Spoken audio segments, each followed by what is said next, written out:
संसार का नियम है, लोक का नियम यह है कि नौजवान आदमी किसी बुजुर्ग को प्रणाम करे, आशीर्वाद ले, और यही नियम भी है, हर आदमी को करना चाहिए। अभिवादनशीलस्य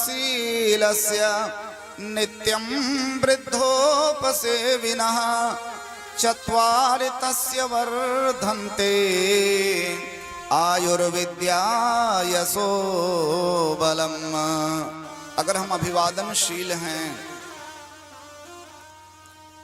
और वृद्धों की सेवा करते हैं, वृद्धों को, बुजुर्गों को प्रणाम करते हैं, तो चार चीजें तो ऑटोमेटिक बढ़ती है। बुजुर्गों की सेवा से, बुजुर्गों के प्रणाम से चार चीजें बढ़ती हैं। बोले क्या? बोले सबसे पहले बढ़ती है आयु। अगर लंबी आयु जीना है तो बुजुर्ग की सेवा करो, माता पिता बुजुर्गों की सेवा करो, और अपने माता पिता, गांव के जो भी बड़े बुजुर्ग हैं उनको प्रणाम करने की आदत डाली।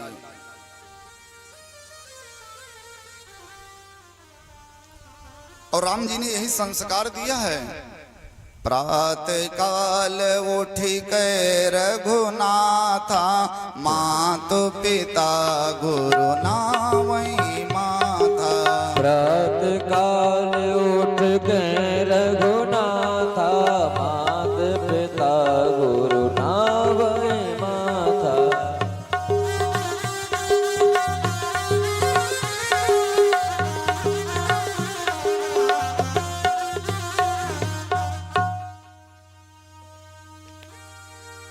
चार चीजें बढ़ेंगी, आयु, विद्या और आपका यश और बल। आयुर्विद्या यशो बलम। तो श्री सूत जी ने कहा, हे ऋषियों, होना तो ये चाहिए कि मैं आपको प्रणाम करूं, मैं आपसे उम्र में छोटा हूं और आप लोग बुजुर्ग होकर के, हमसे इतने बड़े होकर के आप लोग उल्टी गंगा क्यों बहा रहे हो? ऋषियों, आप हमें क्यों प्रणाम कर रहे हो? बड़ी लाज लग रही है, ऐसा मत करिए। तब सौनकाद ऋषियों ने कहा, श्री सूत जी ऐसा है, बड़ा कौन है इस संसार में? कौन होता है बड़ा? संसार में देखा जाता है कि कोई आदमी खूब रुपया पैसा कमाए, बढ़िया खेत बाड़ी, मकान, दुकान, bank balance, property, luxury life जीने लगे। लोग कहते हैं भाई फलाने बहुत बड़े आदमी हैं, जिसने धन कमा लिया। क्या धन का बड़ा बड़ा होता है? बोले ना ना, धन का बड़ा बड़ा नहीं होता है। बोले कुछ लोग ऐसे होते हैं इसी संसार में, उनके पास में ताकत बहुत होती है, बल वृद्धा, बहुत ताकत होती है। बोले बल का बड़ा भी बड़ा नहीं होता है। बोले कुछ लोग इस संसार में बहुत दिन तक जीते हैं, लंबी आयु वाले होते हैं। बोले आयु का बड़ा भी बड़ा नहीं होता।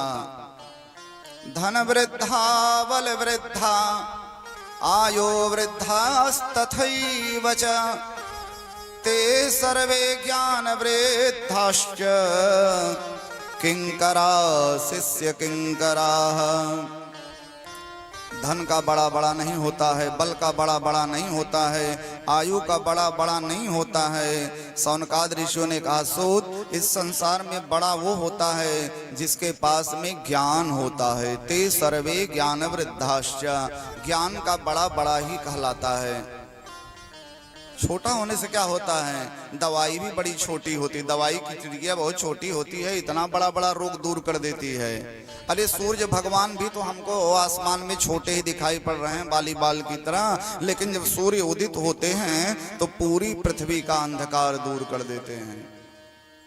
तो सूत, तुम देखने में तो बहुत छोटे हो, उससे क्या होता है? देखन में छोटन लगे घाव करे गंभीर, एक देहाती कहावत है। तो तुम देखने में छोटे हो, लेकिन मनुष्य के हृदय में जो अज्ञान रूपी अंधकार बैठा हुआ है, सूर्य उदित होता है तो संसार का अंधकार दूर कर देता है, लेकिन मनुष्य के हृदय में ये जो अज्ञान रूपी अंधकार बैठा है, इसे दूर करने के लिए तुम करोड़ों सूर्य के बराबर हो। अज्ञान ध्वांत विध्वंस कोटि सूर्य समप्रभ सूताख्या हि कथा सारम मम कर्ण रसायनम। इस दिल में, इस मन में जो अज्ञान रूपी अंधकार बैठा है, इसे दूर करने के लिए तुम करोड़ों सूर्य के बराबर हो। हे सूत जी, हम बुजुर्ग होकर के तुम्हें प्रणाम कर रहे हैं, तो बस इतना ही स्वार्थ है कि तुम इतिहास के, पुराण के जानकार हो, वेद व्यास के शिष्य हो और इतनी सुंदर कथा सुनाओ। हम कथा के लिए तुम्हें प्रणाम कर रहे हैं सूत। इतनी सुंदर कथा सुनाओ, इतनी सुंदर कथा सुनाओ, इतनी सुंदर कथा सुनाओ कि जीवन का जो एक कष्ट है वो भी दूर हो जाए। इस शरीर में काम, क्रोध, मद, लोभ, भय, ग्लान, तृष्णा, ईर्ष्या जो सता रही है वो भी दूर हो जाए और भगवान मिल जाए। इतनी सुंदर कथा सुनाओ। श्रेयसां यद् भवत् श्रेयः पावनानां च पावनम् कृष्ण प्राप्तिकरं शश्वत् साधनं तद्वदा।